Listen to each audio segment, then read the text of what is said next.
there was the time that 1986 when Crockett fired me after the Belt deal. Right. And they had actually sent me to Memphis to dry out.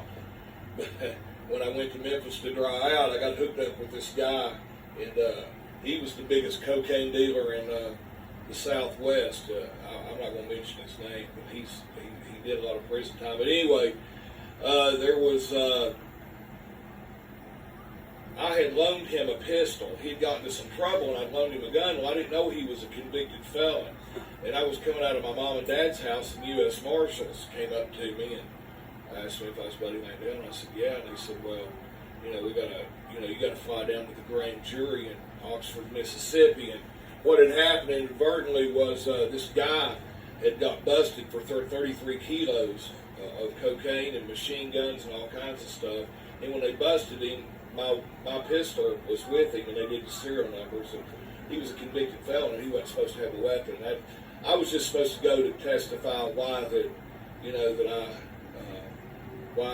he had my pistol. Right. So I tried to lie. This is the FBI, man. They had me in the FBI office before the grand jury. And not only me, but they had me and Jerry Lee Lewis, the country singer, and the sheriff of that town. So we were all three sitting there. Wow. So Jerry Lee Lewis is nervous, and so was I.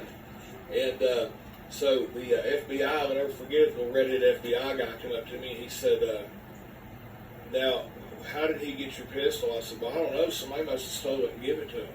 I said, I don't know how he got it. I said, I barely know the guy. He said, well, I'm going to ask you one more time before you answer it. He goes, I want to show you something. He turned the light out and put this projector movie on. And it's me and the guy was going down the road in his Cadillac snorting coke, you know. Wow. And so, I mean, they'd been watching him for a long time, and I didn't know that. And, That's crazy. So